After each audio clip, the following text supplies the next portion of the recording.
1 கொரிந்தியர் 2 அதிகாரம். சகோதரரே, நான் உங்களிடத்தில் வந்தபோது தேவனை பற்றிய சாட்சியை சிறந்த வசனிப்போடாவது ஞானத்தோடாவது அறிவிக்கிறவனாக வரவில்லை. இயேசு கிறிஸ்துவை சிலுவையில் அறையப்பட்ட அவரையே அன்றி வேறொன்றையும் உங்களுக்குள்ளே அறியாதிருக்க தீர்மானித்திருந்தேன். அல்லாமலும் நான் பலவீனத்தோடும் பயத்தோடும் மிகுந்த நடுக்கத்தோடும் உங்களிடத்தில் இருந்தேன். உங்கள் விசுவாசம் மனுஷருடைய ஞானத்தில் இல்ல, தேவனுடைய பலத்தில் நிற்கும்படிக்கு என் பேச்சும் என் பிரசங்கமும் மனுஷ ஞானத்திற்குரிய நயவசனம் உள்ளதாயிராமல் ஆவியினாலும் பலத்தினாலும் உறுதிப்படுத்தப்பட்டதாயிருந்தது.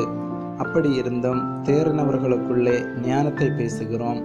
இப்பிரபஞ்சத்தின் ஞானத்தை அல்ல, அழிந்து போகிறவர்களாகிய இப்பிரபஞ்சத்தின் பிரபுக்களுடைய ஞானத்தையும் அல்ல. உலக தோற்றத்திற்கு முன்னே தேவன் நம்முடைய மகிமைக்காக ஏற்படுத்தினதும் மறைக்கப்பட்டதுமாயிருந்த இரகசியமான தேவ ஞானத்தையே பேசுகிறோம். அதை இப்பிரபஞ்சத்து பிரபுக்களில் ஒருவனும் அறியவில்லை. அறிந்தார்களானால் மகிமையின் கர்த்தரை அவர்கள் சிலுவையில் அறைய மாட்டார்களே. எழுதியிருக்கிறபடி தேவன் தம்மில் அன்பு கூறுகிறவர்களுக்கு ஆயத்தம் பண்ணினவைகளை கண் காணவும் இல்லை, காது கேட்கவும் இல்லை, அவைகள் மனுஷனுடைய இருதயத்தில் தோன்றவும் இல்லை. நமக்கோ தேவன் அவைகளை தமது ஆவியினாலே வெளிப்படுத்தினார்.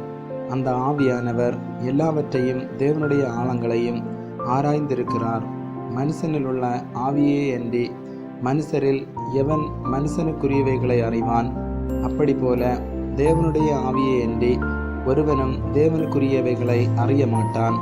நாங்களோ உலகத்தின் ஆவியை பெறாமல் தேவனால் எங்களுக்கு அருளப்பட்டவைகளை அறியும்படிக்கு தேவனிலிருந்து புறப்படுகிற ஆவியையே பெற்றோம்.